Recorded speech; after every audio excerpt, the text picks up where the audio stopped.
Guys, what's up? It's me, Thomas. Today we are back here with Film Theory. Tonight, well, we're off to the old genre-defining Scream with the Puppet Master Finally Unmasked, which I guess with Scream 7, I think, coming out soon. Or who knows? I mean, this series is all over the place sometimes. I'm actually curious about where this is going, but, well, let's just see what's up. Be sure to subscribe for more. Hope you enjoy. Let's see who's really pulling the strings. Scream's original Ghostface killer is back. Everyone thought he died at the end of the first Scream movie, but he lived to see another day. And since then, he's been lurking in the shadows, biding his time to get his revenge. And the upcoming Scream 7 may just reveal that he's been pulling the strings as the true puppet master this whole time.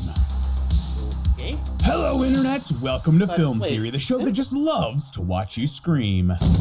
You know what the scariest thing of all is? An unclicked subscribe button. Quick, click it, or it's going to destroy us all. So today we are finally covering another classic horror franchise. One that I was really surprised to find that we'd never covered here on the channel. One of the most iconic series in all of cinema with a masked villain you've absolutely seen before. And what is it? It's a Scream, baby! Yeah, today we're taking an overdue dive into Scream. If you don't know, it's hard to describe just how big of a deal Scream was when the first movie came out back in '96. I know a lot of you weren't alive back then. I was just a wee lad of 3 years old myself, but Scream not only revived the slasher genre when everyone thought that type of horror was dead, but it also provided the default Halloween costume for kids to wear for decades to come. Scream also had a stacked cast in either their earliest film roles or surprise appearances. For real, there were some iconic actors on this roster. But for our purposes today, the name we want to focus on is Matthew Lillard, who you'll remember as either the best Shaggy, don't at me, or Mr. Purple himself, William Afton. Yeah, Purple Guy's got a history in horror, man. Let me set the scene for you in case it's been a while since you've seen the original Scream, or, you know, you weren't alive yet. And I was, but I was so barely a year old. In the original movie, our intrepid hero Sydney and her teenage friends are being terrorized by a mysterious masked murderer known as Ghostface. You get it? Because he has the mask that looks like the face of a ghost?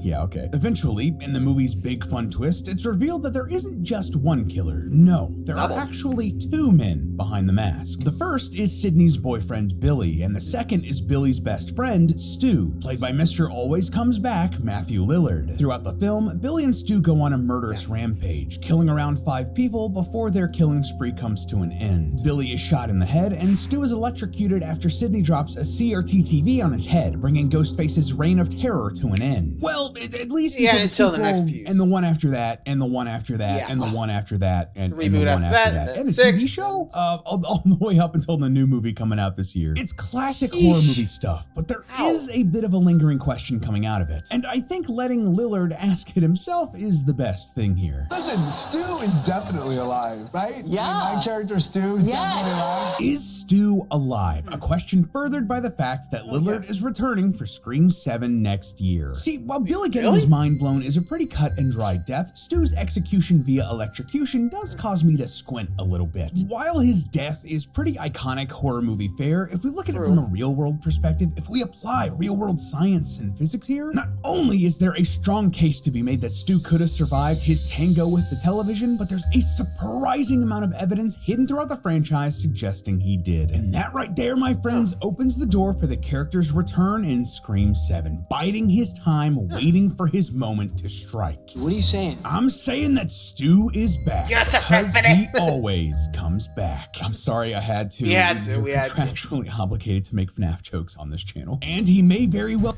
Honestly, I could see that, but didn't Lillard himself say he wasn't coming back? Or, I don't know. I mean, if you look at it physics-wise, you definitely see it.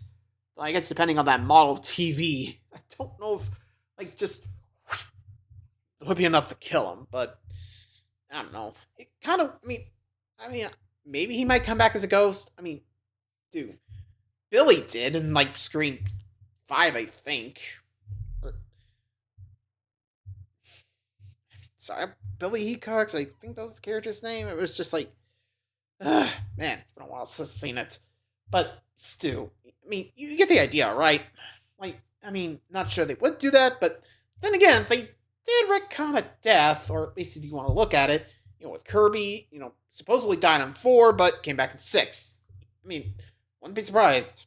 But anyway, let's see this evidence.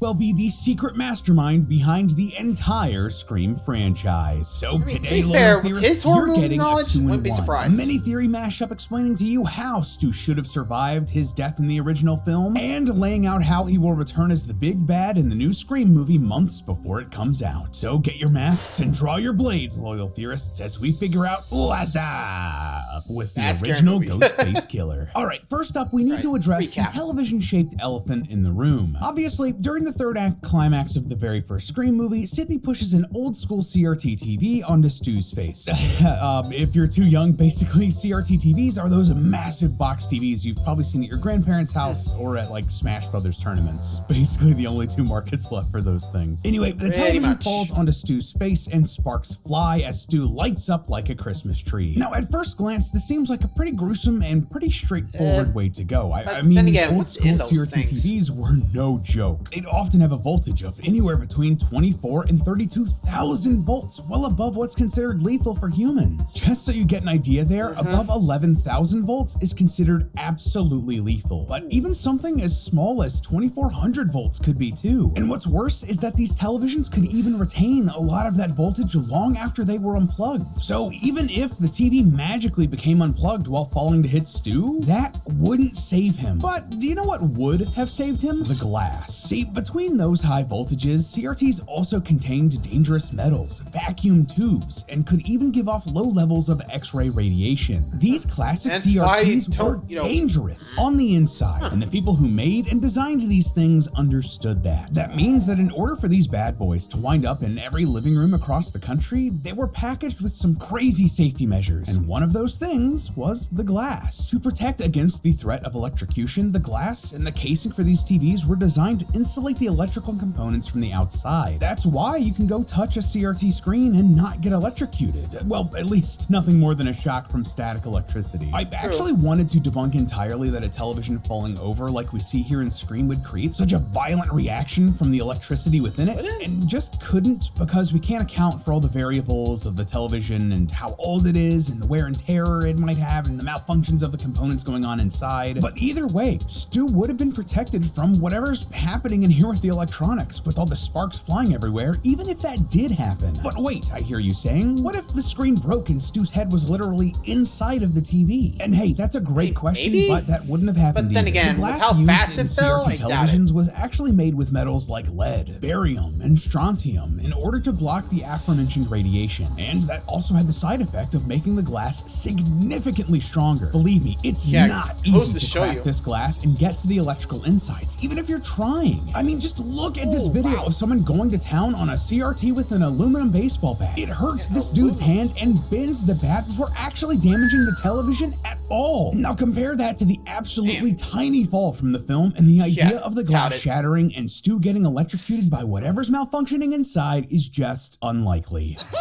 Personal story on this, but you know, actually, now I think about it, you think Stu planned that? Like, okay, time out.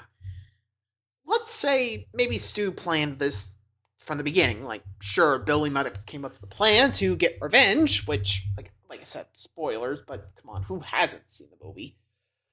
But yeah, basically, I can imagine Stu would put that in, just act like, and just slip out the back door. Easy. I mean, wouldn't be surprised, but I mean, could be, but who knows? But yeah, I mean, even I doubt that would kill it. Anyway.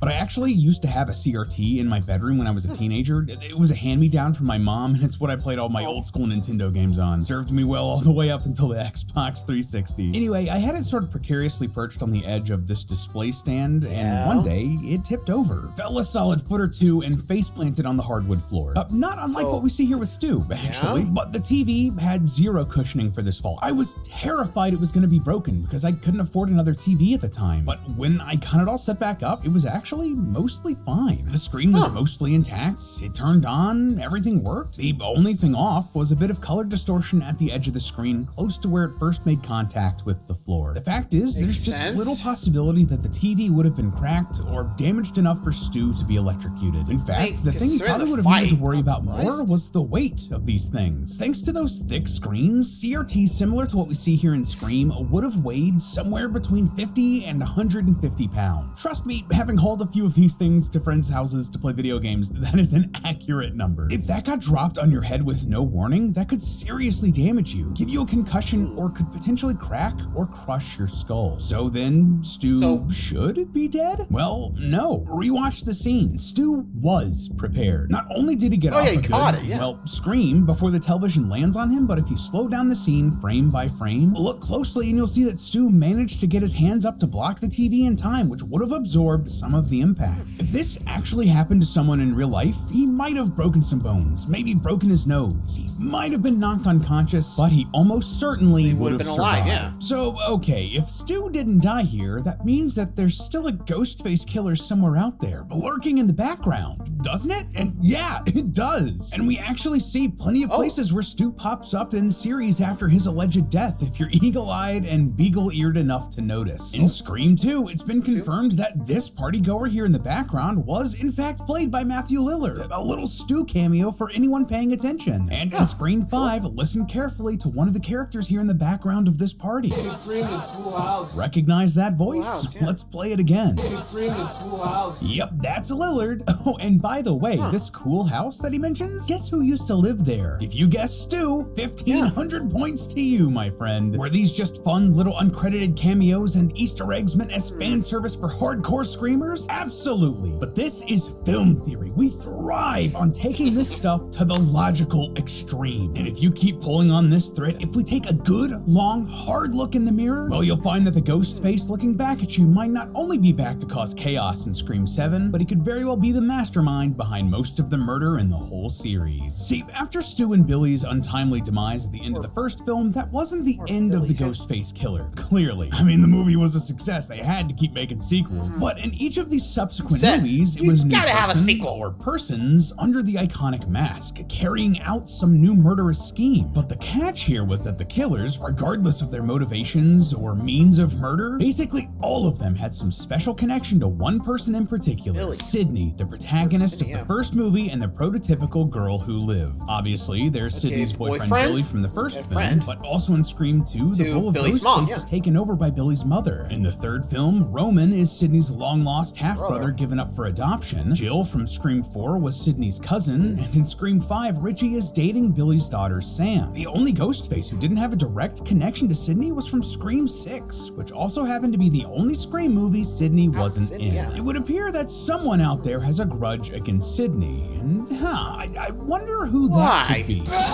Oh, and also just real quick, even though Sam was the protagonist of Scream 5, there's still a world where it makes sense where Stu would also want to hurt her. In Scream 3, we learned that Billy's original plan was to pin the whole thing on Stu. Imagine the rage Stu must have felt when he heard about that. But since Billy died, he couldn't get revenge on him. But the next best thing, his daughter, someone also stalked by the Ghostface killer. But the thing that really makes this all make sense, what ties all of these strange cameos and why all of these characters seem to be out for blood against Sydney and Sam, the puzzle piece that has everything in this web connect back to Stu? Well, Scream 7 wasn't the first time the filmmakers considered bringing Stu back for the series. In fact, it's an idea that the Scream franchise creator Kevin Williamson has had on the top of his mind for decades. All the way back in the late 2000s, Matthew Lillard confirmed that he was originally meant to reprise his role as Stu for Scream 3. This movie was going to see Stu surviving getting up close and personal with the TV and serving time in prison, you know, for all the murders he did in the first film. But he wasn't just rotting behind bars. No, instead he was pulling the strings from his prison cell, directing a few teenagers who were part of a weird Ghostface fan club cult to get revenge on Sydney for ruining his fun and destroying his life. Unfortunately, just weeks before filming was set to begin, a real-world tragedy completely changed the trajectory of this film. On April 20th, 1999, two teenagers entered their high school in Columbine, Colorado, and ended up taking the lives lives of 13 students and 1 teacher. Right. This tragedy was Remember one that? of the deadliest mass shootings in American history. Hence up we got until the that Hollywood point, plotline. with many in the public pointing to violent media like movies and video games for influencing the teenagers to carry out the act. Out of respect for the victims, Williamson scrapped the script for Scream 3, and another writer came in to overhaul the plot. And because of this, Stu's return to the world of horror was completely removed. But